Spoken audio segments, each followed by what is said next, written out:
Hi, I'm Rodman Flender, the director of Idle Hands. Hi, I'm Seth Green, one of the actors in Idle Hands. I'm Eldon Henson, one of the other actors in Idle Hands. And these are the credits to Idle Hands. Hey, did you ever see the movie Seven?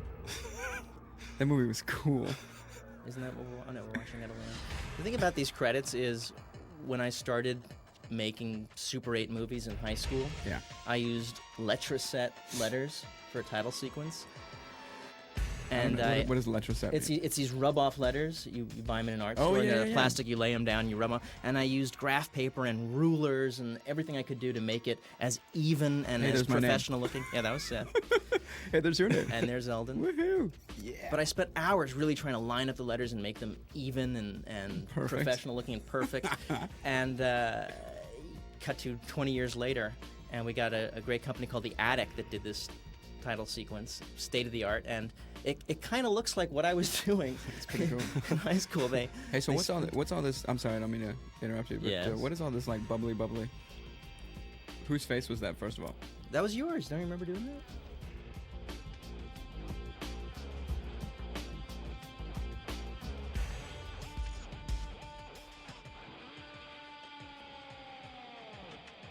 There's this Okay, so shot.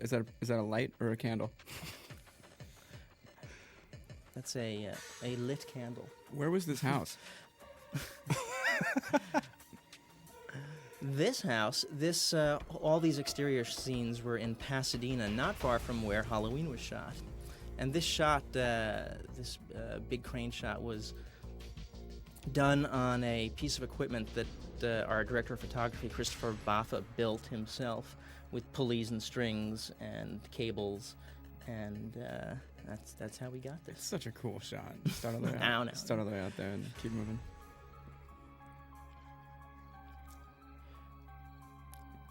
Okay, Wow. rules. This analog is going to be fascinating. Right, exactly.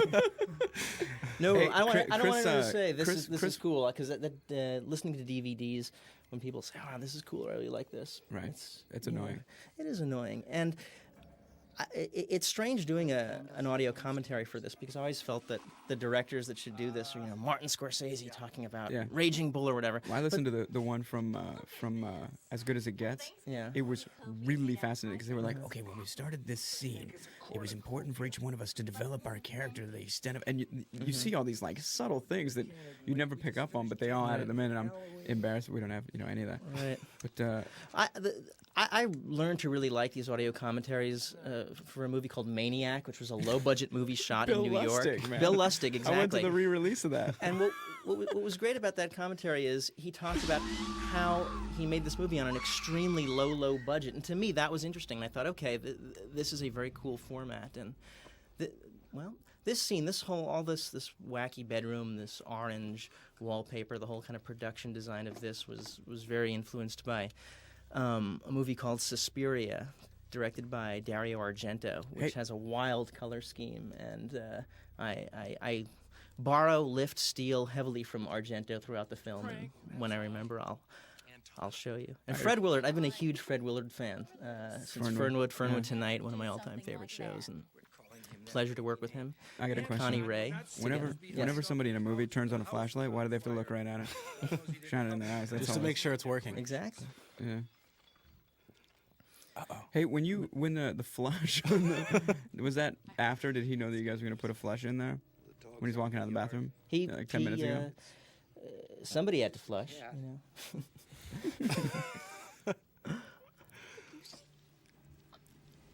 But Connie's also a wonderful actress, and hot baby too.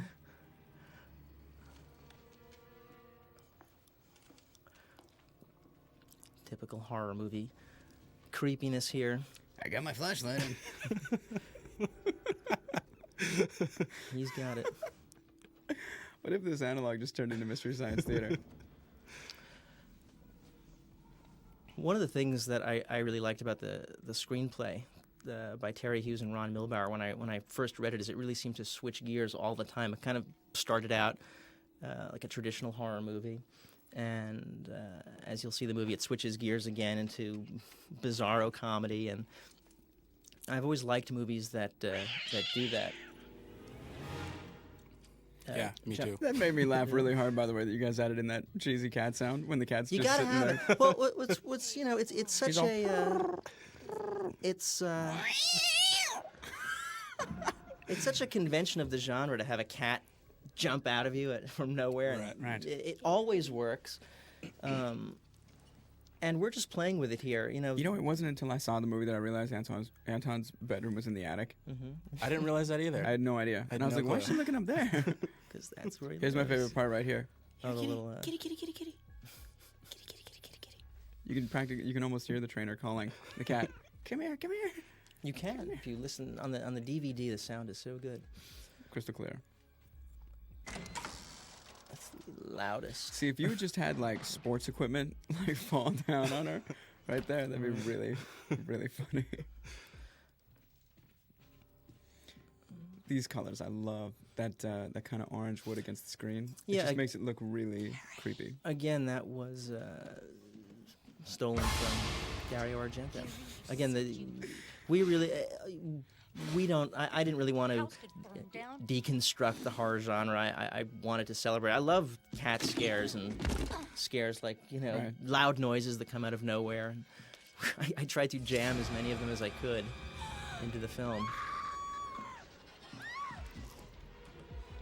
It was interesting that I know I really didn't want to talk about what we left out of the film, but there was that shot of her walking down the stairs started on Fred Willard dead at the bottom of the stairs. Oh, and being dragged. Yeah, and being dragged across the floor, and it just it seemed kind of less creepy to kind of show it, and then we tried it without it, and it seemed a little more suspenseful. You didn't quite know what was going to happen to her. Okay, let me ask you a question here. Yes, this is When- Devin's hand, by the way. That was actually when Devin is under the bed. Too much blood. Too much, right there. That's a lot of blood.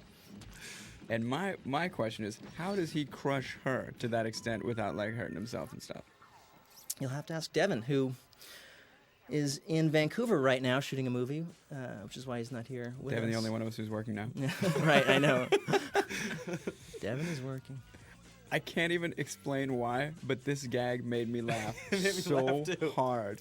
What Every the- single time I see it, the headphone change gag. in the music. Headphones. That's Damn it, I fun, can't yeah. listen to this crap All anymore. right, I have to listen to this. Sweet bastard, I need something better. It's a fun song. It's called Peppy Rock. There we go. Much better. It kind of gets you going, and it again shifts gears from the I'm shocked that- spooky music that Graham Revell, our composer, had done. Good stuff. It's Peppy Rock by BTK is the name of the group. You know what I'm amazed by? The fact that we never see Devin's balls. Because I really kept expecting to, and I know there's girls in the audience who are banking on it, and you don't see them at all.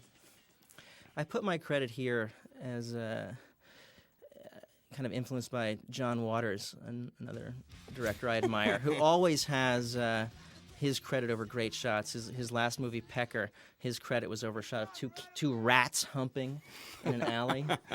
So I thought, what could we do? This is the cutest dog ever. What kind of dog is that?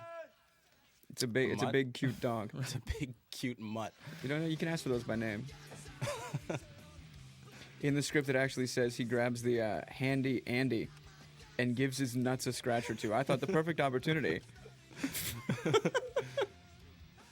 You're really missing those, aren't you, Seth? You know, I long for Devin's nuts. This is Rancid, which is kind of funny because they actually have a song called Idle Hands. Right. I don't know if you guys know that or not. That's right.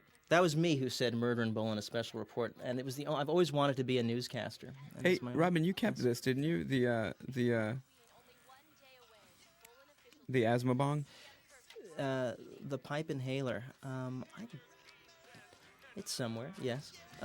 Hey, who got? Well, I shouldn't tip I like the Rancid hand. because they sound a lot like the Clash. Yeah, and I'm they a do. huge Well, they're- Clash fan. And Their later album, this one does.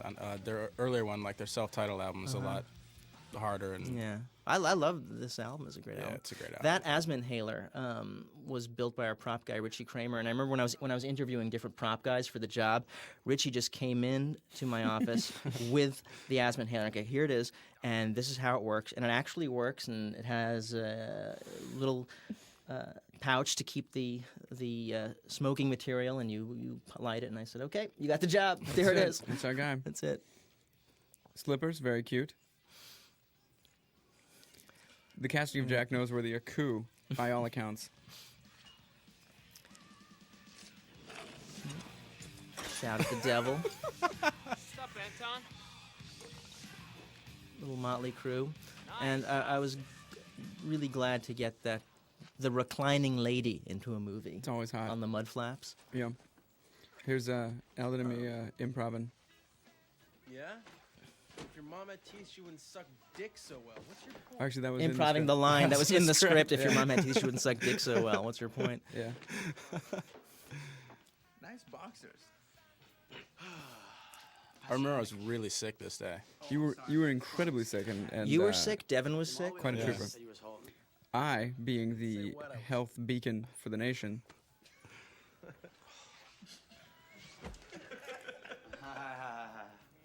That's messed up, man. I hear if you combine nutmeg and oregano, you can get pretty wasted. Anton, There are a all lot you of do great is smoke details in hot this and watch room. It TV was, all day. Don't get me wrong, that's what life is all no, about. that's was- not true. this- No, wait a second. There was an entire wall, I know. That's what I'm It saying. was a It's- bar. It was a There bar. was a bar. a wet bar full of And- bongs and pipes and like chapstick bongs and Right. highlighter bongs. It was ridiculous. It There was- were pipes of every conceivable.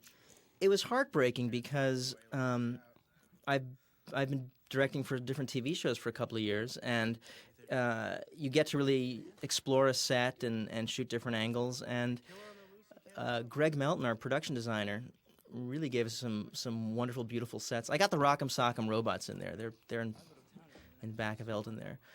But You know what I there was realized? so much good stuff that we just, this was the only scene in this room, and I remember when we were blocking it. Blocking is tricky, and we thought, can I get you guys moving around? And I was trying to block the scene Show to see everything. this wonderful set, but you guys are just sitting on the couch smoking dope, and That's the scene, you man. really do not need to get up and walk around and move. And remember, we tried that the morning of. It was like, hey, you guys go over here and try this, and it didn't feel natural to the scene.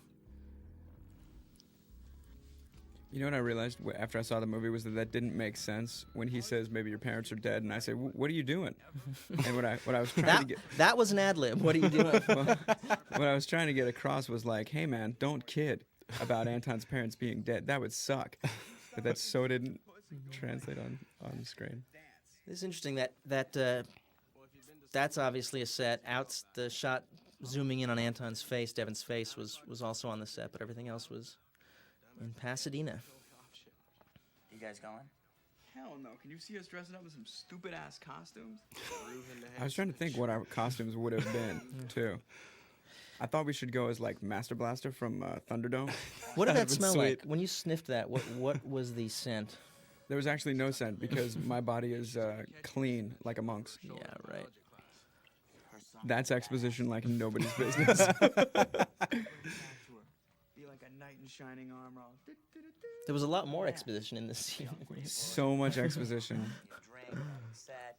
Rip But your clothes off and make sweet we love got it down. diary style. All right. I like that you do the head bob on your groin. Man, maybe she'll think you're funny or something. You guys complement each other really well, and I remember when we were. Eldon, I love the way you work. Thank you. I like working with you. Yeah, I like to compliment you. When we were casting, we had teamed up different guys, and then when I paired up the two of you, we were just so natural together. It was as if you were friends for a long time. We had a lot of similar interests, and Did you guys, before those auditions, did you run through it together when we teamed you up or we rehearsed kind of together? walked into the room. Yeah. That was it. Now this scene went on for actually another 15 minutes, Right. with both of us trying to figure out how to light this bong and massaging the nipples and all sorts of things.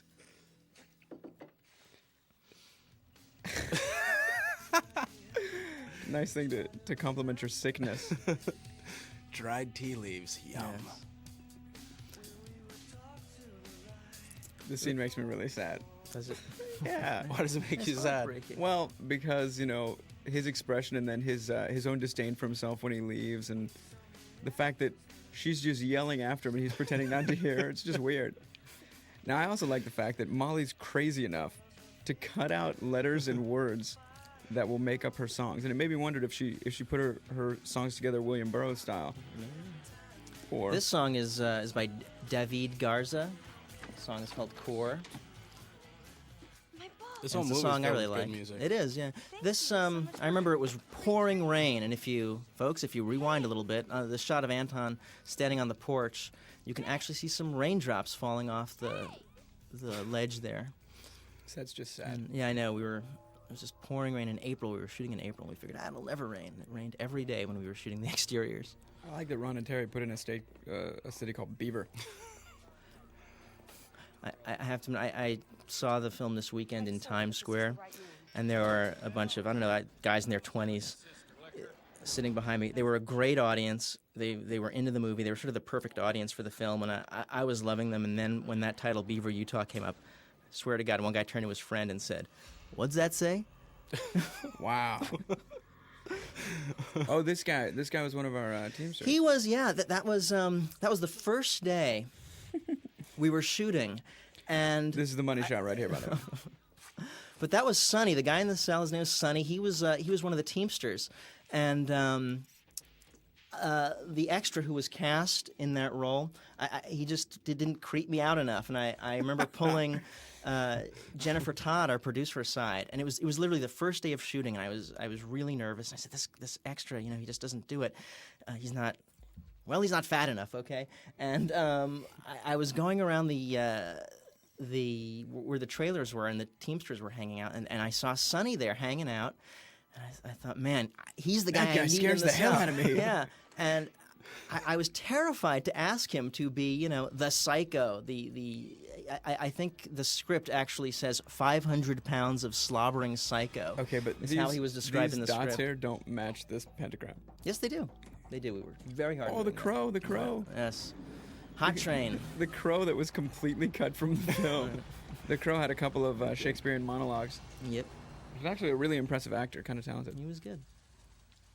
This was one of my favorite devices here, the burning leaves to make a smoky, a smoky scene seem Yeah, natural. you gotta motivate that smoke somehow. So the lame attempt we came up with was to have autumn burning leaves. One thing that you trimmed down, or I guess you just used alternate takes of, was Nick and Sean doing, because they sniffed all the time. It was a really funny device that they'd worked out, where they would say, like, "What are you gonna do here?"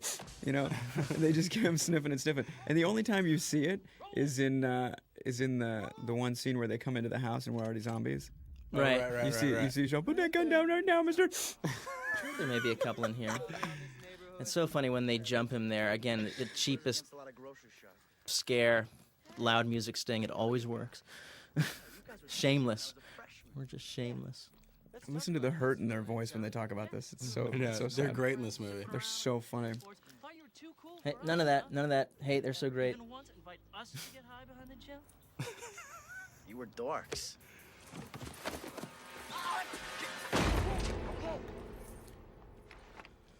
Little known fact about Sean, he's actually like 180 pounds of solid muscle. The cop on the far right. Like, you can't see it because he's always concealed under like bulky clothes and stuff. But he's actually a professional weightlifter. One of the things we did trim in the scene was Anton says to them, "You guys were the head and ass of the school mascot. Right. Go Buffalo."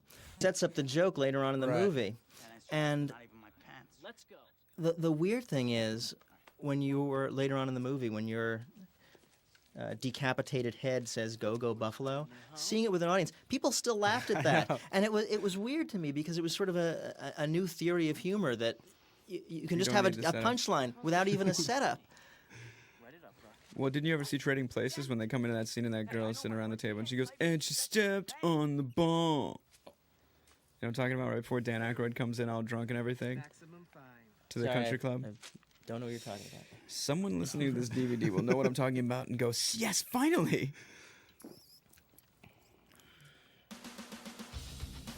Nice match cut, by the way. Oh, thank you, Seth. Yeah, that's always the tricky thing. Transitions from scene to scene, and How did you do we that? did a Did few of you- these. We did this, and we did the trellis bars dissolving into the jail bars. Now, what's this song? Who's this band? This is Rob Halford. I think the band is called Two, and This is the band that Lowry's in. Two. It's Yeah. Rob Halford, formerly of Right. Judas Priest. Right, but John Lowry, who's the guitarist for Manson, is in this. Is he in it he as well? worked on this. And the video that Anton is watching there is the video for the song, and our set dresser, in a strange coincidence, was the set dresser for that video, and he said there actually is a hardcore version of that video. That video was directed by a guy named Chi LaRue, who is a gay porno film director. This is my other favorite shot in the movie. That's good. Yeah, this is great. You're just gonna torture me with this. Is I'm my torturing you favorite. with that. Well, you shouldn't have said anything, and I wouldn't This have is said the greatest. That really that's so close, annoying when you're watching. It is. That close up of him hitting the mute button is again another Dario Argento lift. In his movies, he has these just insane, super close-ups of objects and things, and it always. I always found it really unsettling to go there. It's just not someplace you naturally go. So we tried to do that. This is something Devin came up with on the set, squirting so the funny, man. the So liquid gross. joy into his mouth. So that was What was actually in actual there? liquid joy. That was joy, yeah. Devin, He's so committed. That's Devin my is- favorite It thing. really is. Devin is amazingly committed. Devin gave like 5,000% for this film. right. I love Of course, the he look on couldn't his muster face up the coming energy up. to come here, though. That's all Look right. at this look. I love that look. You know, it's staggering to me how much money the movie's made so far. It's almost, what is it? It already broke 100 million. And it's working on like 125 this weekend. Really cool. Because we didn't expect it. We were hoping maybe that a couple people would go see it. It would have like a small niche market. But to have the crossover appeal that it is, incredible. Devin's commitment is he actually he did eat that sandwich with the blood and the mayo and.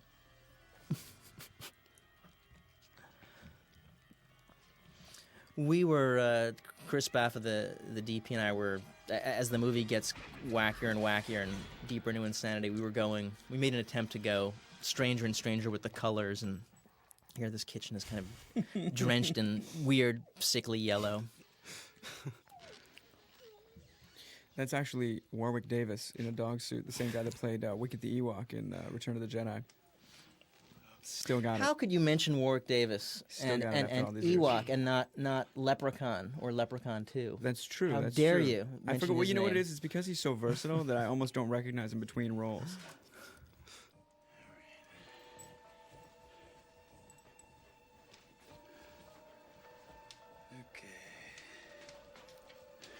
Was that ADR? Well, No, that's him saying live. him saying okay, really? Yeah, that's live. Warwick is a wonderful actor, and I hope to work with him again, even though he wasn't really the dog. He would have made a great dog. He would have. Is that you, Eldon? That's there's me. Eldon. That's Eldon Hitchcock. Silhouette coming in. I love all the separate cuts of the dog running, because like a later date. We were jamming in this when we shot this. I mean, if you look at the scenes, you just kind of watch them, but there's a lot of coverage in this Tons of movie. coverage. It's not just it's something that it was hard to do, and we were really busting our butt to get. Each shot is almost a different angle, and I had met the DP.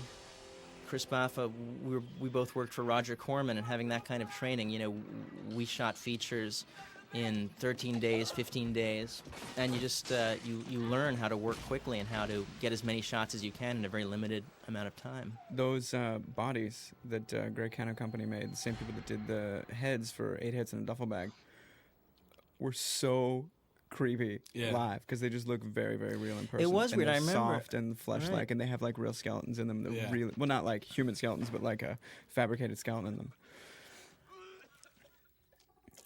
Okay, this was like 4:30 in the morning, if I remember this correctly. If you look We're filming very this shot right here.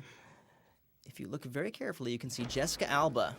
See her up there Oh, yeah, playing, Paris she's Bass. playing Ooh. bass. We had a shot of her kind of watching. We had a close up of her watching Devin vomit in the bush and kind of scowling, and it just seemed She's to. just out on the balcony was, playing the bass. just jamming. Well, she was watching him, and it just seemed a little strange. So Now this- that shot's on the cutting room floor. This is the scene that we workshopped the most because, in our opinions, Exactly. it was one of the most important scenes, and it could Right. easily be played very comedic, except that it wouldn't make sense for the reality of the film. The fact that we find the parents of our close friend dead on the floor, and the script calls for us to make jokes and things like that. And the real trick is to try and play that stuff as sincere as possible. Well, how could you not groove to the Two Live Crew? You know, I mean, you had. Well, that's impossible. That's impossible not to groove to the Two Live Crew. I was so happy to get the Two Live Crew in there because I am a huge Two Live Crew fan. Are you really? Mr. Mix, Fresh Kid Ice, Brother Marquis, Luke Skywalker.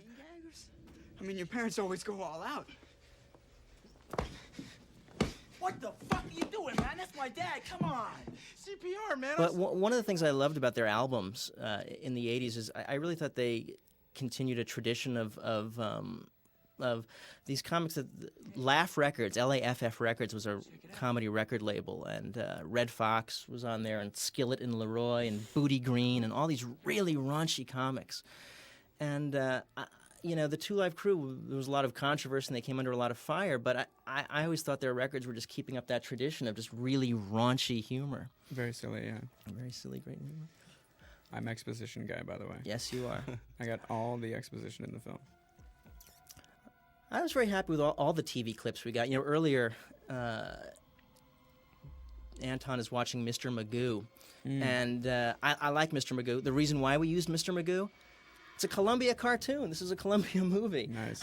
I mean, it works and I love it, but I just remember when we were shooting this, another Columbia film had come out, and one of the characters in the film was watching a Mr. Magoo cartoon, and a critic in his review said the fact that he watches Mr. Magoo mirrors the character's own blindness to the world around him. Nice. And I was like, it's a Columbia movie. It's a Columbia cartoon. It was what they could get. That's when you know you're successful, is when people start reading all sorts of inferences into a film that you never intended. Right. So try not to look for any deep meaning in Anton watching Mr. Magoo. It was a Columbia cartoon, but I still like it.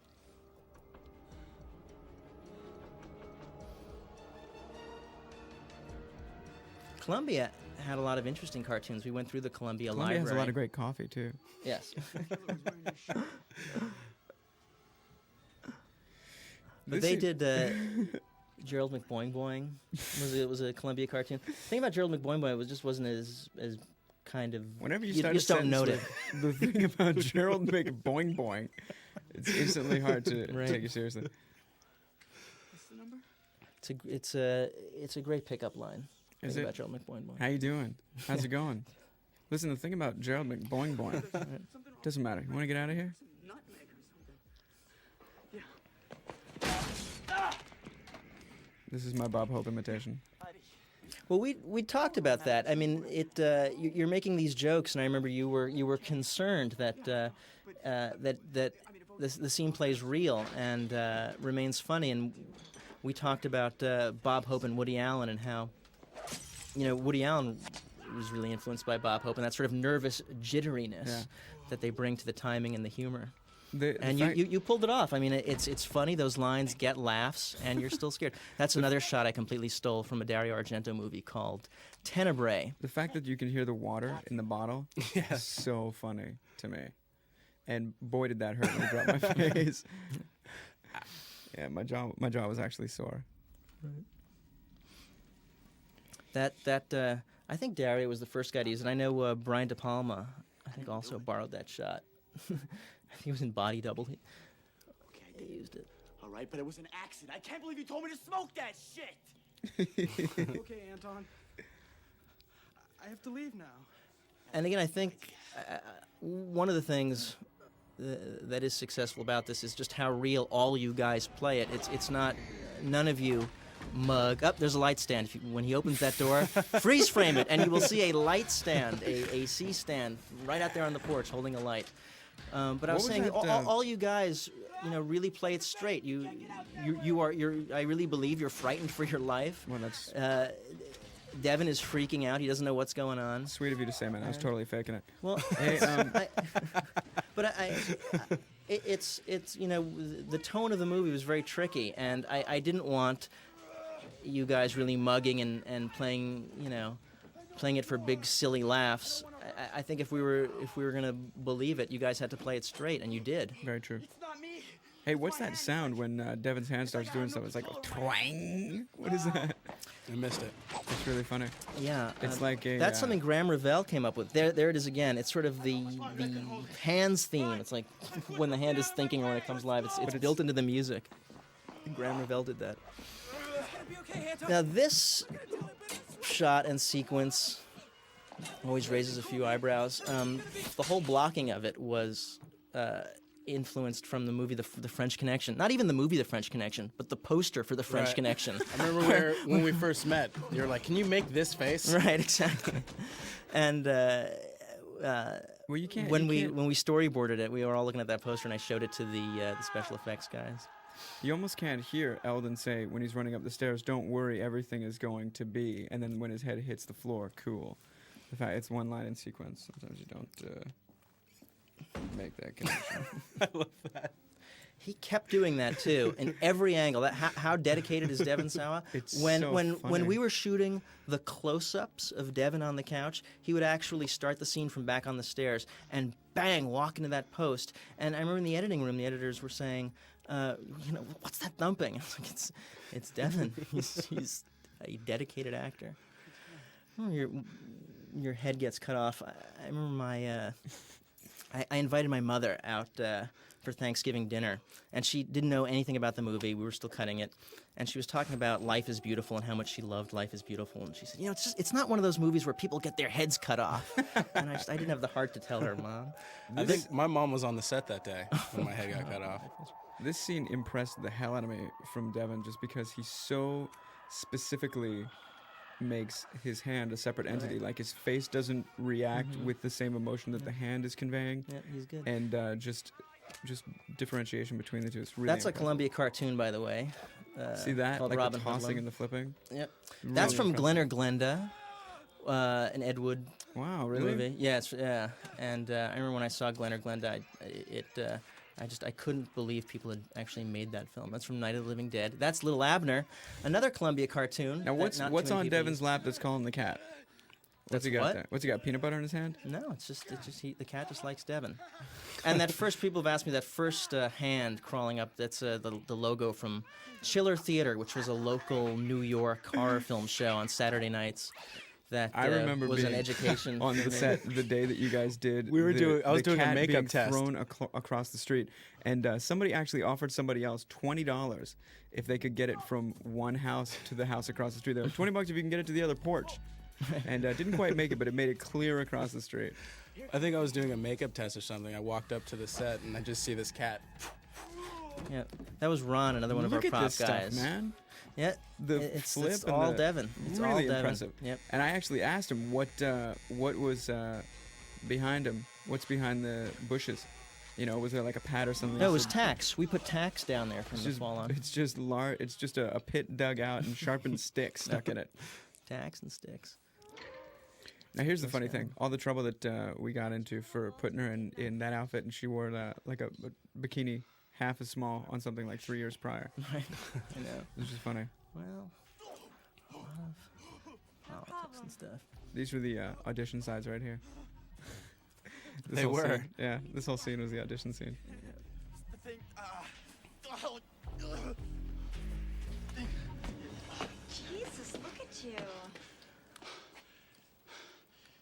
Did you watch horror movies when you were a kid? I Oh, yeah. like that Chiller Theater thing. Absolutely. I grew up in New York in the '60s, and there was Creature Features on Channel 5, and then The Amazing Kreskin, and then Chiller Theater came on after that. And I couldn't believe when we tracked down that piece of animation. It seemed so cool. So It's very cool. you watched horror movies? Were you? A little bit. I mean, I wasn't like a horror fanatic, but Jason, Friday the 13th, all that kind of stuff. But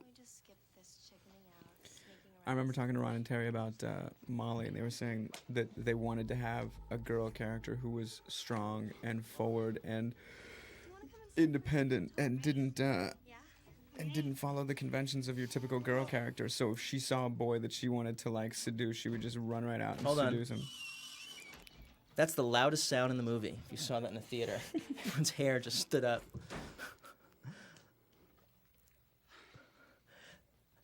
I remember Devon slamming that door shut like that. We had shot the scene. We had shot that angle, and we had moved on to another angle in the scene, and I remember not being neither Devin nor I were really happy with the way his possessed hand closed the door, and we were talking, and he did that. It just came up, and I said, you know what, we have to go back and do it again, which for a film crew is a big no-no. You know, once you've broken down a shot and you've moved on and you've changed direction, But it's such an important little thing. You don't go back, and it was the one time I had done that during the filming of this movie. And I'm really glad I did. Yeah, it was good stuff. People were pissed. The crew was like, we're going back and setting that set up again, but it was worth it. Especially considering how much money the movie made. Okay. I mean, it's little things like that contribute to the, 100+ million gross. On the streets, don't you know there's a killer out there? That's what I'm saying. Are you talking about the release on the planet Bizarro from Superman? No, man. I don't know about you guys, but I'm really happy because after the movie cleared 40 million, I got my bonus. Right. Oh, is that that big gold chain around your neck you're wearing today? Yeah. Do you like it? It's nice. I mean, I wasn't sure if I should go with the Volkswagen medallion or the Mercedes medallion, so I just got both of them. I'm impressed. She's impressed. I'm impressed that you grabbed my ass. That's Vanessa Dow on the soundtrack. How do you feel? Is the name of the song. The kooky grin on his Yes. face. I love it when he does that. So funny.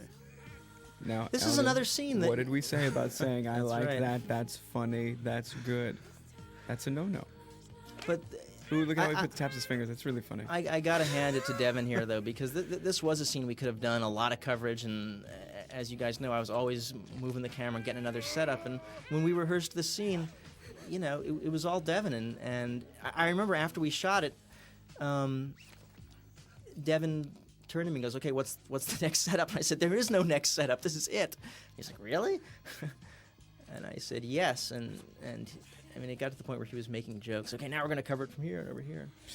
We all made those jokes. Though. We're like, yeah, I need my shoes view of the underneath the couch. Well, because you shot a lot of angles, a ton of angles, and when you're in the thick of it making the movie and you're there until like 4 a.m. and you're in the makeup and stuff, you get a little resentful of that kind of stuff. But when you see the end product, it's all worth it because all the little cuts and stuff make it worthwhile. Well, thank you. I mean, there. Most Vivica people don't know this, Fox. but this is actually her driving. She's got Vivica a Fox. C5 license. The wonderful, sexy, talented Vivica Fox. We sort of talked over her last scene there, but she really brings a whole See, other again, energy to there's the the film. shorts, and you just don't see anything, which is good because it secured us the R rating. Right. You want to see me again? Come by around 7. It is sort of. Now, wait a minute. Did they have sex? Is that what we're supposed to infer? Because he pulls his pants on? You can infer anything you want. Just want to say. You could say that. It's kind of, I guess it's kind of uncool these days to do that kind of coverage. I know, like Scorsese and De Palma, they all come up with these great, huge moving masters that take up, 10 minutes, a whole magazine of film, and they, like the opening to Snake Eyes, I thought was incredible. Just this Really moving cool. shot that just went on and on and on, and covered everybody, and there were no visible cuts in the film, but. But it's really I don't work only- that way. It's really only like a masterpiece of filmmaking. It doesn't necessarily do anything more for the story. But as Seth says, I get the shoes point of view and the Leafs point of view. What can I say? I mean, And as I say that, we just come into one slow shot that just covers this whole monologue in one shot. You know where that But, but that again, process is really successful is with Rope, that Hitchcock movie Rope. It works really well. In Right, that they just cut behind the chair. There are no visible kinds of cuts in so the impressive. movie. But that whole movie plays out like that, like a stage play, and it works really well as a result. I just want you to forgive me because I'm gonna try to change. Damn this hand! Nick, Pnab, guys. You know, Hey, I kept that's you. asking Ron and Terry where the penub came from, and they never gave me a straight answer. They told me. What'd they tell you? It They came. told you, it what do you think came- you're special? Right. It came from an Eddie Murphy doing Buckwheat on Saturday Night Live, where he would sing "Lookin' Penub" in all the wrong places. Really? That's where Penub came from. That's what they told me too. Is that what they told me? Oh man, So I'm the only one that they gypped on the answer. Nice. I thought we were close. Think again. This red light is really bizarre. That lantern, we kind of motivated this red light by having that shot. It was something that Chris Baffa, the DP, asked me to do. He was, look, if you want to shoot this whole scene in red, and I insisted that this whole scene just be shot in red, that at least give me a shot of a red lantern to somewhat motivate it. And I said, okay. Chris was named one of the top 10 cinematographers. He was in Variety, and that was my lantern that that they took and dipped the bulbs in red gel or something to make it red. And I thought it was really cool. And then they gave the lantern back to me, and they put regular bulbs back in.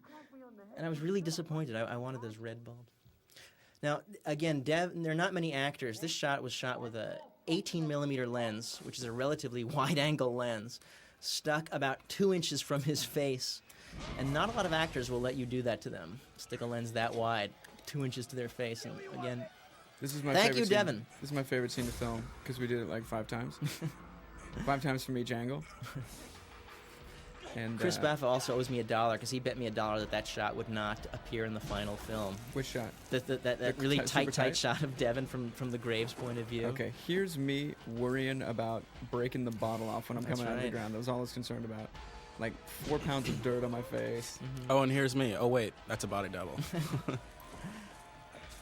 Although That's a pretty not me impressive at all. rig, that body double, because the hands, like the torso that goes with the hands, That's an over-the-shoulder shot with no head. is lying flat down, and then the upper torso is built on top of it. Hey! Watch it, man. This was pretty difficult to shoot. Just get How you many see times these did movies Devin get hit in and- the face with the shovel? Like 8? About 8 times. And he kept insisting, hit me harder. Hit me harder in the face with the shovel. But that is really time consuming to bury you. I mean, it takes a long to put goggles on you, and you look at these scenes and you see vampire films. I didn't have or any goggles films. on, man. They just buried me. No, under they it. buried you, and then they pulled the goggles at the last minute. Remember you had those white Oh, goggles the glasses on? that Yeah, when they those throw all white the dirt on. glasses. Yeah. Yeah, but when they put the Well, stuff you, on my you face, see it these had movies everything and you on. don't think about it. A lot of that stuff. It's really time consuming. The best people crawling out of the dirt scene. Go guys, go. A movie called Children Shouldn't Play with Dead Things is one of my favorite zombies crawling out of the earth movies. Have you seen that? Children Shouldn't Play with Dead Things. I haven't. Bob Clark, who did Porky's and Really? among other things, is in one of his early, maybe his first movie. A very bizarre movie. Hey, sorry about that thing with the shovel. But for guys crawling out of the earth, that's the one. The thing was, we shot this scene before we shot the scene of us in the basement, which is why we threw the throwing Right. the cheese balls into each other's mouths. Right. In that one too, to kind of set it up. There's a lot of orange in this movie. The bag is orange, your shirt is orange.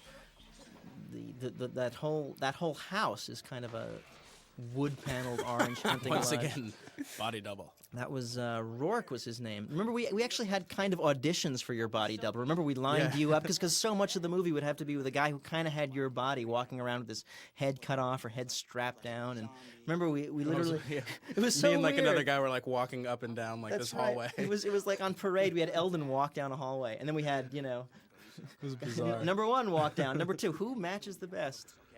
I Now felt this it was house- important to say "duh" somewhere in a film. So I threw that in there. Now, this house was actually where another Seth Green vehicle was filmed. This is the exact same stages, Right. using some of the same wood from Can't Hardly Wait. Exactly. And when we were in pre-production, Columbia, which had also produced Can't Hardly Wait, they had this standing set at the studios in Valencia. And they figured that movie took place in a house. A lot of this movie takes place in a house. Check it out. So I went with Greg Melton, our production designer, and we said, oh, yeah, we can definitely shoot it in this house. They said, okay, good. Green light, you can make the movie. And We should mention, by the way, for these anyone houses who's look wondering, nothing alike. That house and the Can't Hardly Wait. Now you tell me what is the same? The hallway's the same. it's those columns, those The brown columns? columns that are supporting the ceiling. Yeah. We had those. And that's it? I think the And the staircase. floor. I think the staircase was the staircase from Our Can't Hardly staircase Wait. was an L shape. You know what I mean? It went Right. down and then had a right angle, went down again. But wasn't there a back staircase in the kitchen of Can't Hardly Wait? Yeah, but it didn't have. It wasn't solid. Do you know what I mean? It was like planks. right. We should mention, by the way, that the makeup took 3 hours. For anybody who's curious, because that's the first question everybody always asks. Yes, it sucked being in the makeup. Did you know them well? Not really. Now, a lot of people don't know this, but that's Jack Noseworthy's sister. Right. They'd never met before this because she's adopted. And Did you read the plaque there? what does it say? It says, in memory of Tracy and Stacy Feldstein, over 1,000 milkshakes served with a smile. Isn't there a joke about? Jerking off in the milkshake maker yeah. again. So, Nice. again, jokes for people who pause the movie. There are a lot of them on the pause button. Oh, the way you treated them, guilt must be making you feel like shit inside, right? That's one of the better pickup Still in lines. high school? Yeah, me, I got out about 3 years ago. I need your help. What are you playing, a little two-ball there, bud? Look, I gotta talk to you. This is some serious stuff going on. Hey, Anton. You Can't just you get see sucked him into the getting a movie. little action over here? Let's see. What else? Carmen Gee, I love that car. I can't believe Oh, you see That that guy? was You see sad. that guy back there in the blue jacket? Yeah. That's Ricky Martin. Do you know the Latin The singing Latin guy, sensation? yeah. Yeah, he came by the set and he was like, "Guys, just throw me in the movie somewhere." So that was where he was. I think he actually had a line, but it got cut.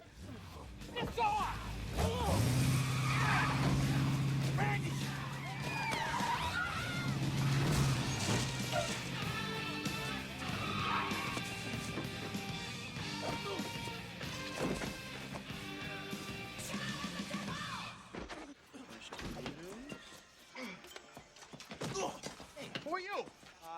New. Drive-through duty. Sorry.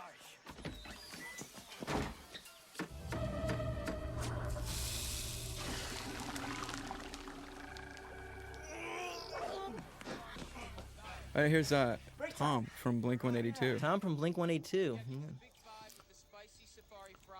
Again, people with the freeze frame. There's some actually horrible sounding sandwiches on that menu board. There's like why the chicken crossed the road is one of the sandwiches. Roland in our art department came up with all these things. There's another sign there that says the great taste of banana and beef together at last. A lot of people don't know this, but the monkey, the speaker monkey, is actually a distant relative of Chim Chim from Speed Racer. They did a spin-off of Speed Racer in the late '80s that involved the two of them like as a detective agency or something like that. And that's the older brother. Cool. This is another one of those scenes where each shot is pretty much a different angle. We got the angle on the monkey, the angle on the TV, different angles of Devin in there. We were shooting all over the place. This was one of the first days of shooting as well, wasn't Yeah, it? this was right after the jail scene. I remember the truck broke down, and for this shot, it was working great, and then the one shot where the truck actually has to drive, it breaks. And we had Seth Green push the truck into the shot. I've been working out, so. Exactly. Yeah, that actually makes sense. You know, you guys should throw the deleted scene of the stuff with Viv and Ron and Terry actually make a camp. The fact that the devil's headbanging in a music video is staggering to me. But you guys should throw that scene in somewhere on the DVD. Rob Zombie and Devils, and I Al, think do you they want to were talk about that doing- rig right there? Yeah, they that were- was the most. They were doing the Night at the Roxbury bit, banging Right. their heads. Talk about that rig. This Alvin. is. I mean, it looks great. It's awesome, but it was one of the most painful things I had to go through during this movie. It was. I'm actually laying on a platform behind the couch, upside down. Well, Rourke is Rourke is lying flat on the ground, and he's the legs and the hands. He's laying the other way, And and then he there's had like he had a a little monitor. Wasn't there like a board in between you guys? Yeah, I was laying on which was had weights on the other end, so it was kind of. So it would seem as if the head was, lighter. And he had a little monitor, and also so he could wouldn't crush Rourke. right. That's the Tobias residence? It looked pretty impressive, though. It did. It looked great. I remember when we were shooting. Now, was it you thinking, that told I me that can't the believe neck- this is a studio movie? The neck stump moves. Were you saying? Every once in a while, when your head moves, you can see the neck stump move ever so slightly. It's something that looks like they added in post. No, it was there. It was part of the puppet. It was part Seriously? of Greg Canham's puppet. That's And impressive. and the first shot where it pulls out, and you kind of turn that way. You can see the neck stump move a little bit. They did such an amazing job with this movie, Canham Company. And Ted Ray and Peter Cran VCE That's right, with all the digital. did all the digital stuff. I was gonna say I think And this is the one thing that I hated having. That's to not say. even me. That's a mechanical head. I hate advocating That was- murder. Well, you know what? In this scene, in an early draft of the script, I remember Anton grabs one of the cops' guns, Right. and there's a shootout, and there's a big gunplay sequence, and I always think gunplay, and I don't know, I'm not a big fan of gunplay in movies. I don't really. there's so I don't many- like gun violence that much. And I thought with this movie and the tone of this movie, when Better to it be far more creative. yeah, when it became just kind of a shootout, I thought this movie is just too unusual and too weird that when it just became a There's the shootout, it sniff. became like every other movie. I missed it. Again, a zillion angles here, needles, handcuffs. There's the Yeah, sniff. right. So, Using guns is also incredibly time-consuming.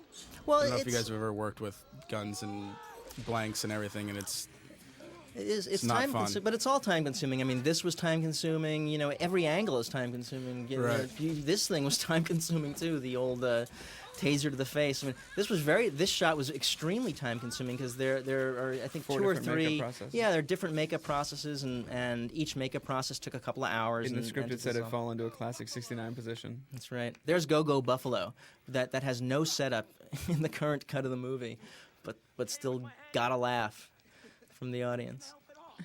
So I took out the gun violence and thought, let's be weirder and come up with something stranger that you don't really see in movies too much. And I haven't seen that many tasers to the face, I haven't seen that many knitting needles in the ear. knitting needles in the ear.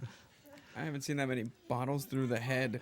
You know what? And They're guys walking around holding their own head, right. hanging out, except in Saving Private Ryan. That's right. Reanimator, the guy walks around holding his head. That tone-wise was a lot of fun and kind of close to Reanimator, what did we were doing. that make 125 million? Not yet. It Well, may I don't have. need to see it, do I? I don't know.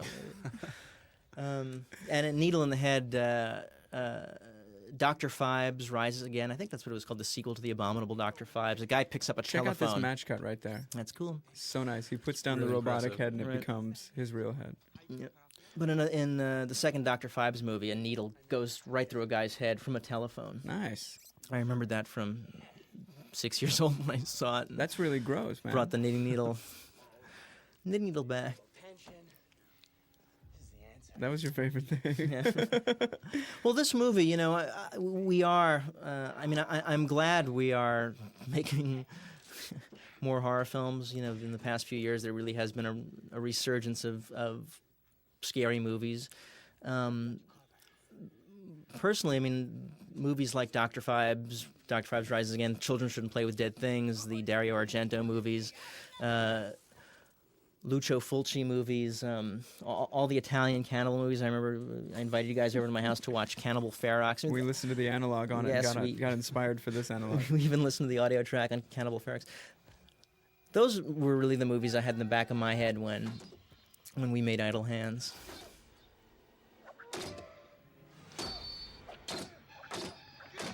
Devin wouldn't work with the rubber cleaver. Right. He insisted on using the real metal cleaver.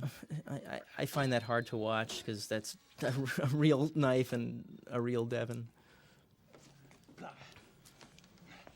Bite down.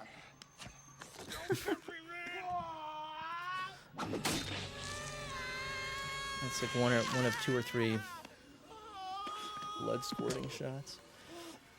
That was a special table with the hole cut out. Okay, With now that's Eldon the thing. sitting in. I And pulled the iron out of the wall Right. to show that it was, It was still on hot. and hot. And That box you were in, that table, Eldon, with your head sticking out, it always reminded me of in old health clubs, you know, where people would sit in those things to lose weight. It would be all steamy and everything. It was actually a really comfortable chair. Was it? now. Yeah, I was you were really just happy sitting in a about chair. it. You'll be okay, buddy. We'll be back in a sec to fix you up, Anton.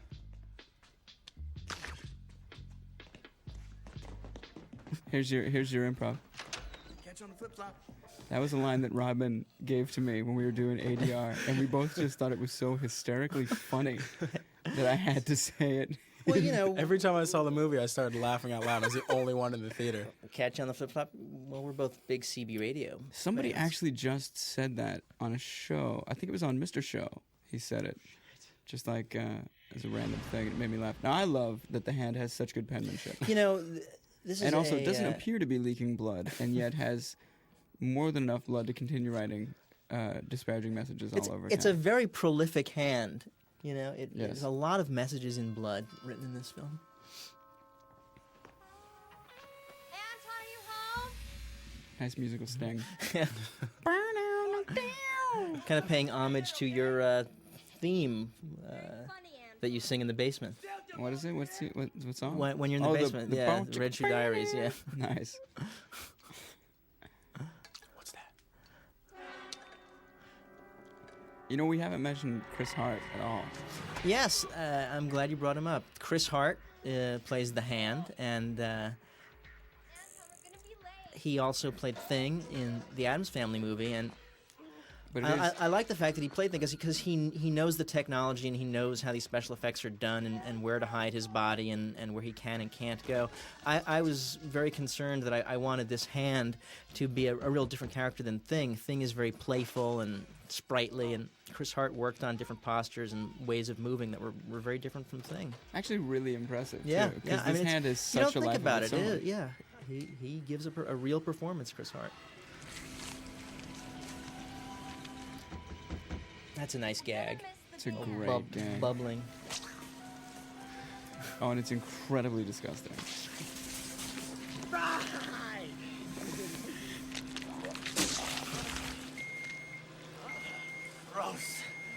Anton, I'm coming in.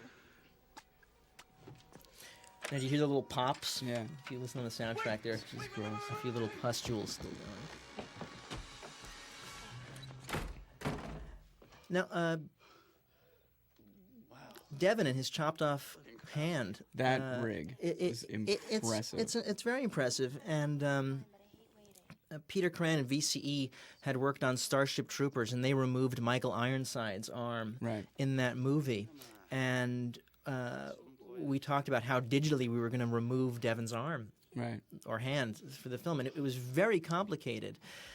And each shot had to be digitally composed and do plate shots and motion So control. Didn't Devin come up with this idea? Yeah, and it was driving me crazy because I do like to do a lot of setups and work very quickly. And Devin and I were rehearsing, and I had my video camera, and Devin said, "Hey, look at this!" And he kind of, it's hard to describe. You know, when he you folded you his fold- elbow. If you fold your fist into your armpit Yeah. and stick your elbow out, Right. that's basically what he did. So they built a fabric rig that looked like a shoulder and like his chest and stuff, and then they built a piece that fit on top of the elbow that was the stump. And that scene right there we shot in reverse actually. Right. To Has stick little the to do knife. with Just Devin's a stump. I think that's completely separate thing. confused I just people. suddenly noticed that Right. we're talking about this. But it was But funny yeah. though because I videotaped that and I brought it to one of our. We had lots and lots and lots of special effects meetings in pre-production about how we were going to do each shot. I know the film has a kind of a loose improvisatory feel to it, but each of these special effects shots were storyboarded and thought out far in advance. And when I showed that videotape to the special effects team, I mean, he looked like he had just come back from Nam. Right. You know? And clearly that is how we were going to do all the shots of Devin without his hand. Now, one thing that people should do if they're going to back up the film is back up to where I flashed the shot of the burritos, which are emblazoned with the name Baffa, Baffa's Burritos. which is our TP. And inside that that microwave, all that yuck and muck. Remember what that was? I do. Cat food. That was cat food. I remember- Rodman came into the kitchen and said, "You know what? There's not enough gore in here, and I want some gore." And someone came in and they were like, "Here's some more blood." And he goes, "You know what? Let's just open one of these cans of cat food." So he busted open the cat food and started flicking it around. and- Again, my impatience. I had to get a setup. Didn't want to wait for anything, and there was just happened to be cat food as set dressing in those cabinets. So we popped one open and just dug right, and smeared it around. Inside with everyone else. Rodman actually had a really good time doing that, which we were all kind of concerned about. On a chance, baby Well, snakes. it tasted so good. So yeah, Devin can only wear the stump rig for like 20 minutes at a time. That's right. We would time it. Next one. because it completely cut off all circulation in his arm. And do you remember what his arm looked like when he took It was the? bad. It was bad. It looked like cooked chicken. It was white and wrinkled, and there was like no blood in there. This is cinnamon applesauce. That's right. It was a tube which we ran up into that neck appliance, and again a slight homage to John Waters and Pink Flamingos. And if you see the end of that film, you'll know what I'm Nice. talking about. Except that wasn't cinnamon applesauce. It sure wasn't. No cuts there. I also love Fellini and Dusan Makaveyev is one of my favorite filmmakers, and Buñuel and all the surrealists, and I think there's a little bit of their influence in here too. I don't want everyone to think that I'm, just a gore and Lucio Fulci freak. But I really like a wide variety of movies, and Buster Keaton is one of my heroes. I personally like Michael Keaton.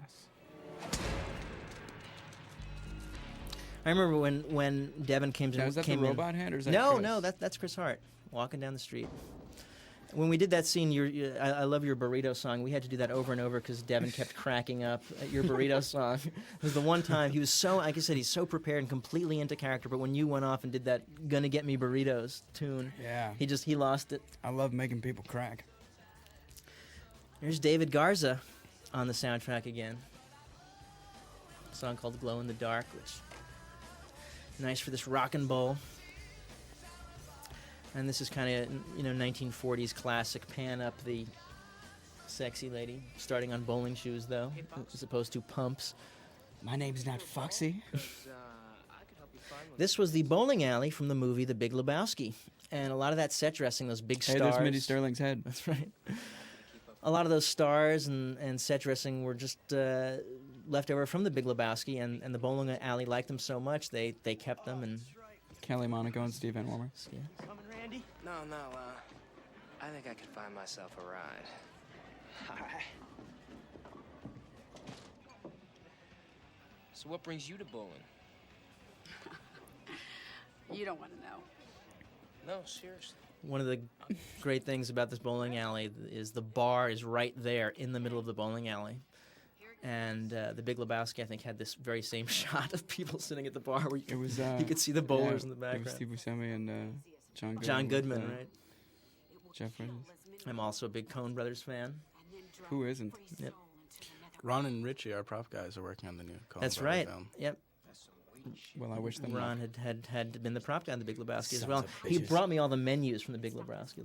Oh, really? Yeah, it was hilarious. Were they funny? Really funny. Bastard whose name is possessed. Weird. You know, Viv's really pretty. Earlier today, She's gorgeous. She's not really pretty. She's gorgeous. doing stuff that he didn't want it to do. And again, the intensity here. She's so dead serious. Show me where he lives. And then show me the money. Right. She's not messing around. This is in Ron and Terry's draft. It was a Winnebago, But that which to me, Airstream's so hot. yeah, I'd read it. I feel like I've just seen Winnebagos in movies, and I've always really, the design of the Airstream is so unique. And Well, Sean Penn lives in one, so. does he? Or he used to. An Airstream? He used to, yeah. His house burned down. It was He had hard like to He had like find. a Hills house and it burned down. So that's what I'm talking about. The hand, excellent penmanship. Exactly. Dawn of the Dead. Great shot from Dawn of the Dead. I want you Wonderful, to just wonderful. bear in mind how large the butt is that I Yes. put into his pipe. I'm just wondering, what did Devin say when he runs into the room? When he runs into the room and starts talking to you guys? I don't know. It's something, and I've played it and I can't quite figure it out. So it's great, and he's into it and intense. Well, But, now you guys can play the game too. Back it up and right, and back up to when Devin runs into the room. and Tell listen to it tell again. me what he says. Send me a letter. Look at the size of that bud. And I put the whole thing in his pipe. No, you know what? You know what's funny And when then that the sadness that I give when you didn't have to throw that away, man. If you don't want to smoke it, that's fine. Right. You don't have to throw that away.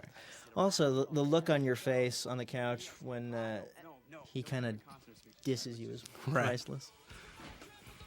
That shot of Here's Dawn of the the scene Dead right here. Here's like 5:27 yes. in the morning.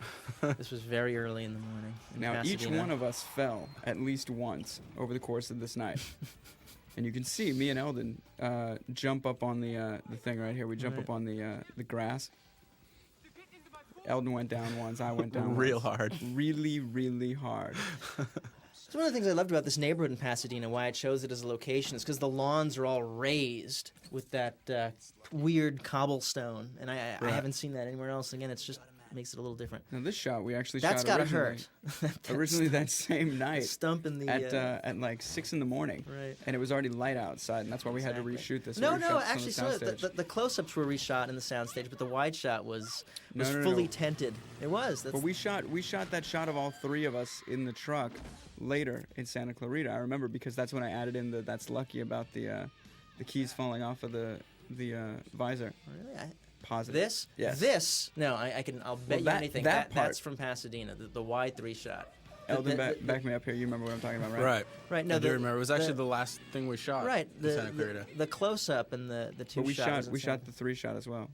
Okay, right there you can see all of Jack Noseworthy's classical training as a dancer. He actually seriously, he told me that he was classically trained as a dancer. He And was. you can just see how incredibly graceful his movements are. It's really impressive. This is no joke. He was in the Broadway production of Cats. Yeah, no, I'm not kidding. It's not. He's a Broadway dancer. But I'm serious. Like every move that he makes is like perfect and graceful. He's so wildly different in every movie. If you saw him in Breakdown, it's a completely different performance as this. This was Speaking of something. breakdown. Well, Christopher Hart, this was something he had come up with. See the rear view mirror, and it turns into the hand. This song, New York Groove, is Ace Frehley when the four members of Kiss in their heyday each simultaneously released solo albums.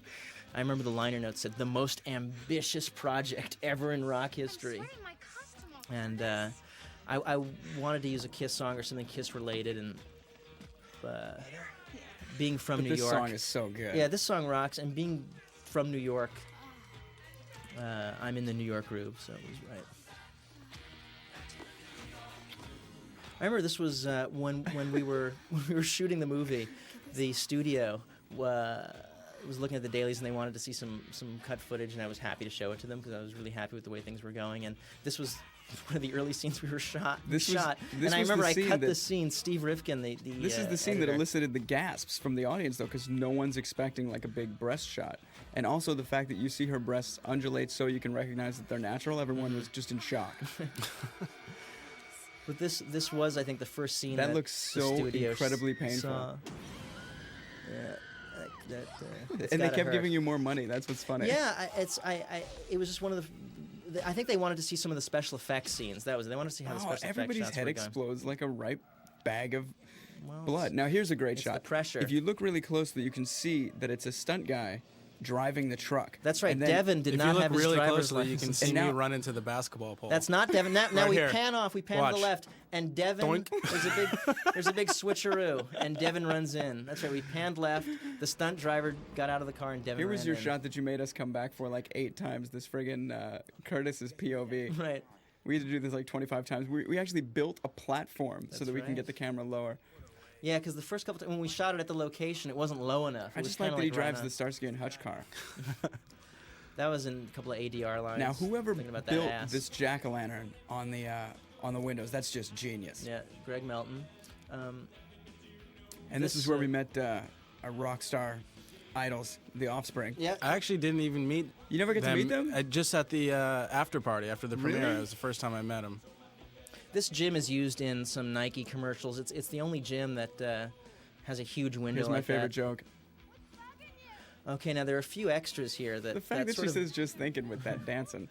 few extras here that sort of pop around. Now look right behind Molly, Did you see the Burger King? and you'll see Burger King is there, but you'll see there's a girl in a harem costume. She's sort of dancing with Little Red Riding Ghoul there. Oh yeah, I see her. She's coming up. And here our little rock sequence. I had Those guys were so nice. yeah. Great to use a a Ramones song. I wanted them to do a cover because it was a school band, and we come up with a cover. There's Harem Girl. See her Right. dancing there? See her clear out. Harem Girl, right behind Molly. Now, look who's there. Who's right behind Vanessa? It's Harem Girl. Wow. And she shows up. She sort of shows up in a couple of more spots too. She was like, I'm gonna get in this Yes. movie. I actually, in the editing room, I wrote a poem to her, and I'd like to take this opportunity to read it. I call it Ode to Harem Girl. So if you're, I don't know your name, miss, and if you're out there listening to this, it's, I'm glad that you could finally hear this. It goes, an extra once put a director to the test to cut her out. Let me start over. An extra once put a director to the test to cut her out of the film like the rest. Though extras works tough, she worked hard enough to appear in all shots, east and west. That's good, Very man. impressive. Isn't that nice? You're like Wadsworth or something. Exactly. It's Dick Dietrich. What's his name? Robin, Who? what's his real name? The Who? guy, the actor who plays the principal here. Oh, that's Let's call him Dick Dietrich because he does that show Nightstand. right. What do you mean my credit Now card? you're embarrassing me. What is it? William Ragsdale? No, it's Tim. That's Tim Stack as the principal. He's really funny. He's very funny. I had known his work from the Groundlings and Los Angeles improv group, and a lot of great people came from there. And I've used Lisa Kudrow, who you may have heard of. Kudrow, who's that? She's on Oh, a little she's on TV that show. What's that show called? A little show called something. I don't know. But I've never seen that show. she was in a couple of my. I found her in the Groundlings as well. Isn't that that She show was that Matt LeBlanc is on? Yep. That guy's so good. He should do more films. Did But you I- ever see Ed, the one about the chimp that plays baseball? When I saw this in Times Square, a guy yelled out, "He's gonna get his balls!" It was just the right audience. This is an insane upside down shot. That's the but, flip flop right there. Yeah, that's the flip flop that they'll catch you on. But I love the Groundlings, and a lot of great people came from there. You see a couple of my early films, The Unborn and In the Heat of Passion, Lisa Kudrow in tiny parts in those movies.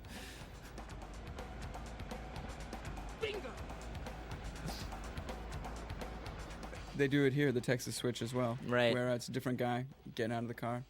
It's funny. My driver's license had expired, and I needed to take the test again. And before we started shooting, Devin and I were going to bond and go down to the DMV together and take our driver's license test. But he never made it. This Thus is we a did the great old shot. Texas switcheroo. Did you hear what I said, Robin? This shot was great. Well, I mean, it's Chris Hart, you know. No, I mean seriously, that's- like this is funny and good and great. This whole shot right here. Well, thank you, sir. This school, I mean, we were in about 5 different schools to build the school of Bowling, California. We were in 5 different schools, sets in Valencia, sets on Sony. We had used the Party of 5 set. Did we? Yes, at the end, the puppet theater, that set. That whole, Oh yeah. That's thanks to Ken Topolsky, producer on Party of 5. Ken used to produce Wonder Years when I Yeah, worked on that. executive producer on Party of 5. Gave us free reign on the Party of 5 sets when we wanted to shoot those scenes. I like that Noseworthy calls him an evil hosting fuck stick. Nice little extreme kitten. Devin's all about biting. Yep. Biting and screaming like a woman. That's Anton in a nutshell. You're not going anywhere, you evil hosting fuckstick. My board. Ron and Terry wrote some really, really funny stuff. I'm not a host. Okay? Look, I'm a delightfully tasty hostess Twinkie. I cut it off. I remember when we were shooting this, we were really pressing the time limit on on Devin in that arm rig. No kidding. Because in a fight scene like this, there's a lot of little pieces, a lot of coverage. I gotta stop. All right, it's out for blood. Oh, that ain't all it's out for. If your girl's the one it's after, then at midnight, it's taking her to hell. Vivica really sells this. Yeah, You know? no joke. She really sells this. I actually was trying to get this watch for a while. Actually, The Druid watch? Yeah, but I couldn't track it down. Apparently, it got donated to like Planet Hollywood or something. You know, in lieu of the movie making over 150 million. Now that's Offspring doing one of their own songs, Beheaded. I like their guys wearing the Rock for Troy shirt. That's sweet. Oh God, that's disgusting. Come on, You guys are really icky when you kiss. you know, think about it. It's. I remember Rodman coming to me, and it just needs to be more. I don't know what to tell you. It needs to be like your first kiss, and like Far more I just icky. remember being really embarrassed and like really hating having to do that. Where's the harem girl? She's in there Now, somewhere. did you throw this The St. afterwards? 'Cause Pauli that girl. made me laugh so hard when I saw her. What? Just the coy, shy look on her face. She's wonderful. She was Jessica Alba's stand-in, and a friend of hers, I think a cousin of hers, and we wanted to. She was really nice and was always there, standing in for Jessica. So we gave her a little moment as St. Pauli girl. Some were also in there. There were some funny costumes. She's a good St. Pauli girl. Yep. In the opening shot, there's Bill and Monica dancing. Bill Clinton and Monica Lewinsky It's dancing amazing together. how many kids there were that day. There's a Burger King. I like the fact that Noodles throws his pick at Devin right there. Just throws his pick right at him. There's the cheese on the toothpick. And there's Miss Universe. That's right. She was in like a black to your leotard left, covered with right. stars. Yep. Check out how they CGI'd his eyes lifting a little bit too. Nice. Yeah, it's Peter Coran. Did that work?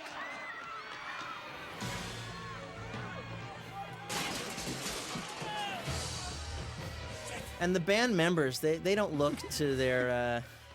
They're up. Hey, there goes Harem Girl right through. They just get out of there as fast as they can. They don't see if Dexter's okay. Well, they Now this stunt. I remember we shot this stunt on the day that Frank Sinatra died, and I dedicated that It was stunt kind of an homage. to Frank Sinatra. It was the Frank Sinatra Memorial stunt. The lights fell, as did our great hero. I originally cut this whole sequence as a split screen, Really? and if you come to my house, I'll show it to you. Yeah, it was, of course, Carrie. You know, the great split screen in Carrie. Well, there's that other one in Sisters. Well, yeah, that's Brian. Both films directed by Brian De Palma, who is the master of split screens. Sisters is a brilliant That one split in screen. in Sisters is It's- amazing. yeah, it's fantastic. Probably my all-time favorites. But also, I wonder if Phantom of the Paradise. It seemed like they shot them simultaneously because Yeah, the 'cause they're- timing is so perfect. They're talking on either side of the door. It's Phantom really of the Paradise, another Brian De Palma movie, has a great split screen too. Phantom of the Paradise was also a influence for this movie. Just kind of the look and tone of Phantom of the Paradise. It I like had that rock and roll and laughs and In spite horror. of terror, she's talking about how creative Pinov is. Well, you know, again, tension. Trying to ease the tension. Now, if you look really closely, you can see that the undershorts that Jessica's wearing are completely different because in this sequence she's wearing like a bikini style thing, and then later she's wearing actual shorts. Right. The sound, I just got to tip my hat to the sound department here who came up with the sound for this, sound effects of this fan, which really add to the tension in the scene. You know, when we shot it, it was silent. It was just a light hum. But they like 25 different levels there, rattles and all kinds of stuff.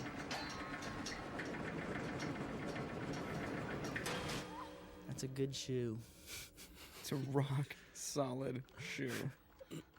That shoe had to cost like at least $8 at Payless.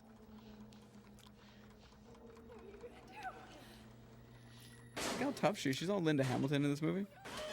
That shot where they're there in the corner and says, "It's gonna get me. It's gonna get me." If you go back, that's one of my favorably lit shots in the movie. It's just beautiful. They're completely in silhouette, and there's this gorgeous light behind them. Be careful. All right, let's go. Nothing cooler than tough chicks. This would be a lot more comfortable if your ass wasn't so wide. Okay, now I pitched the Die Hard reference. Right. The, come out to the coast. We'll get together. Have a few laughs.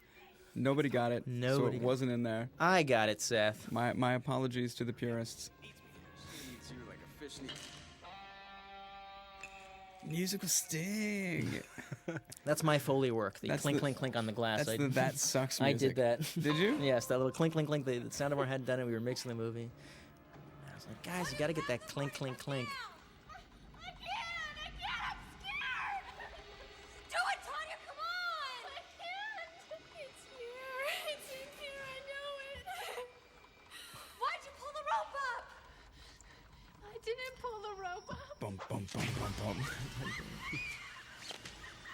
Again, lots of coverage, little tight pieces, the rope around her neck, feet. And stuff.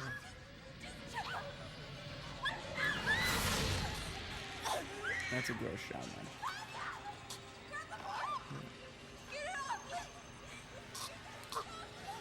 Yeah, good thing her fingers were in it. I like the fact that Chris like massaged Chris the shoe Hart, before yeah, he pulled it. took the time to feel the nice velvet. Okay, again, far more gore than this. There's not that much. It's just a little droplets there, and I did not want to show that. People, some of the makeup guys. Well, how do you want to see that? Her Check mangled out in there. I that was one how- thing I did not want to do. It didn't seem funny. It didn't seem. Check out how important. artistically inclined kids in this high school are, by the way. Look at the Oh, in the art shop. quality of the projects. Okay, I'm not going through all this, Tanya. Go back that way. Again, I didn't want to see any of this Tanya. You're really not gonna get me. It's just unfair. Well, you can go back if you want to get a piece. Another Seth Green ad-lib special. These shots. This is the Party of Five Party 5 art room. set. Yes. I don't think they called it an art room. But sincerely, look how like high quality these Yeah. art projects are. It's great. These kids could win scholarships. Whoever built that guy, that Christopher Walken ventriloquist movie, There's all these great art projects, and then my ashtray. that ashtray was cool though. I wanted to take it was a cool because someone had taken the time to put like the velvet stopper on the bottom so that it didn't move. Come on now. That's a funny puppet. But then it throws a look to camera like, hello. Yeah, these are. You know, we were All these actually puppets are really wonderfully designed. we were actually filming in the jungles of Brazil. A guy named David Spafford. He's an animator, and he designed these puppets. All the tin can head puppet and this puppet and the different expressions on this puppet. That's my homage to the movie Blind Date. The where, whoa. The whoa. Yeah, that whoa. Because Bruce Willis is walking in a room trying to be all surreptitious and silent and slips on a golf ball. And literally there's a shot of him vertically in the air. You know, just it's actually completely, he's like about 5 feet up and completely horizontal. And he just goes, whoa. Made me laugh. Now, there's been a lot of orange colors in this movie, and here we go, green. Green. Sickness. Again, with the hand and the Ew. dexterity to be able to spray paint the pentagram on the roof. Now, this was an addition as per the request of our test audience that said, we'd like to see a little more of Jessica Alba in the movie. That she wins best costume. The testing That's just process. inappropriate, man. Their facial expression. The testing process, I know a lot of directors bitch and moan about it. I find it very helpful and very educational. It's interesting because they spend money. They very scientifically recruit these audiences. They break them down by age, by race, by education, and then you get these cards. Here's your shot, And baby. you say, oh yeah, the Planet of the Apes shot. We That's went the back glory. to shoot this shot. Because We the didn't bong's have got it. a seat belt on Right. it. I don't know. You can see it. Yeah. It's we got we a called cigarette. this. We It's got a called that cigarette shot. lighter. We called that shot the Planet of the Apes shot because it was like looking at Charlton Heston through the spikes of the Statue of Liberty. But check it out. It's got the. This bong is really impressive the way they built it. It's made from a muffler. Each one of those 3 pipes is practical, meaning you can use Yes, 3 people can smoke. them. It's got like gauges on it. It's got a. It's got an ashtray a cigarette lighter, and a seatbelt, so you the can strap it seatbelt's on. the most impressive thing That's you've ever right. seen. See the There gauge goes the moving? gauge. Yeah, I know. All those were all little pieces we added. But about the testing process, though, I found it very helpful. And as I said, they recruit hundreds of people. They break it down very scientifically. They've got their charts and pie graphs, and then you get the report back, and you see exactly what people wrote. And it says, what were your favorite scenes? Please be as specific as possible. And the favorite scene was literally, one and with I the quote, hand. no, the titty part. That was the favorite scene. Wow. The titty part. The titty part. Wow. That was what they wrote. How much farther did you guys have to lower that ceiling? Not much. I mean, that was a practical piece we put in there. That is some one-hit shit right there. Don't worry, Molly. I'll get you down. was actually a tricky piece of prop to build to get the puppet wedged in there. It always surprises me when people jump at that. Some people still in the theater jump when that hand comes up, but some things, just like I said, they always work.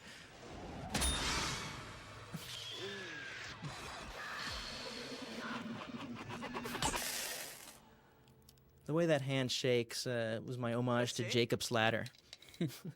That's it? Remember there were in Jacob's Ladder, there were those demons who were shaking wildly like that, and that's what I told V. Coran at VC. I want that hand to shake like the demons in Jacob's Ladder. My work here is done. Time for the ritualistic sex. You coming? You are a pistol.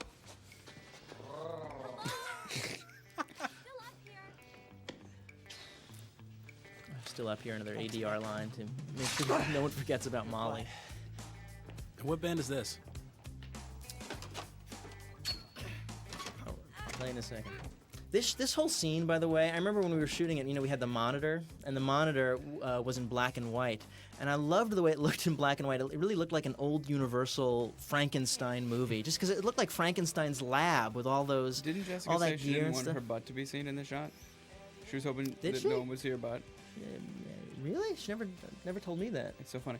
She told you that? Because you see like Devin grab a fat handful of her butt. So at home, if there we go. At home, if you're interested, turn the color down and watch this whole scene in black and white, because I actually really liked the way it looked on the black and white monitor.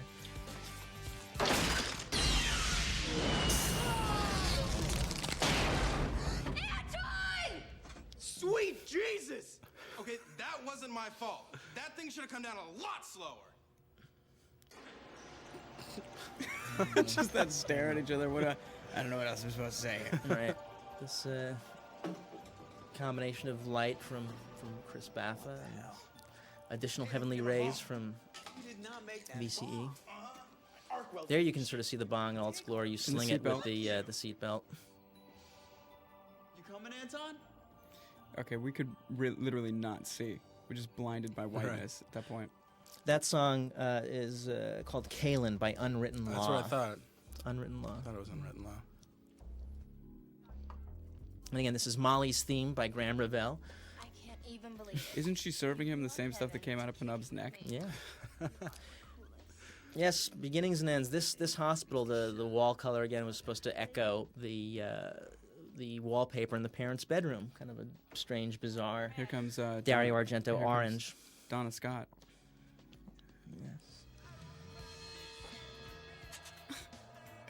Okay, now Eldon and I had to film our piece of this completely separate from everyone. That's right. On a green screen, and we were just being as silly as possible because we thought, now that we're dead and angels, we can be goofy. Not only did you film it separately, but you actually filmed it twice because we were in the middle of shooting, and I thought, okay, would they be wearing their clothes, or maybe they should be dressed like angels? Yeah, I threw such a curveball at our wardrobe. I said, "Go out! We're in the middle of Valencia. Go out! We have to robes. Yeah, we have to start shooting in 15 minutes.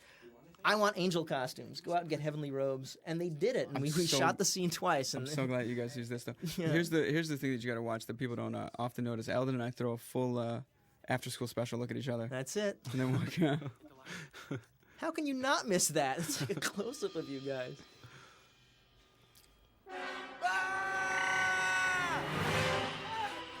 There's a lot of zooms in this movie. Again, the zoom lens among A lot of filmmakers zings. is kind of uncool, but There's a lot of pows, bangs, and zings too. Right. I watched a lot of Mario Bava movies, and he uses a lot of zoom lenses. So Here's my Sherman Helmsley walk. that's it. It's sort of like your burrito walk. Now, And the great back thing- to the Ramones. The great thing about the credits The is that Offspring doing the Ramones. they're all in white, and it's like the character name's in lowercase, and then the actor's name is in like capital. It is Really interesting. It's impressive the way that's done. Right. Yeah, we're really breaking ground there in our end credits. Do you guys mind if I take my pants off?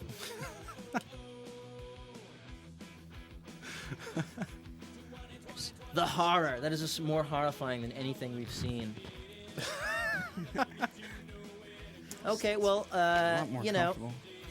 thanks for watching and listening to us ramble for 90 minutes. Now get off the sofa. Right. For God's sakes, get a job. Yes.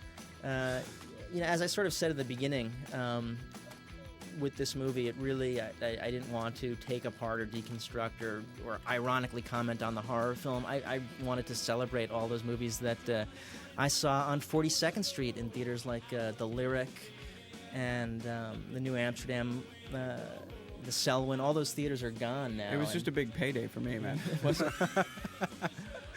But it really was my Valentine to those horrible movies on 42nd Street, and I hope everyone enjoyed it. This is Rodman Flender, the director. Eldon Henson. And Seth Green. Bye. Saying, have your pet spayed and neutered. Right.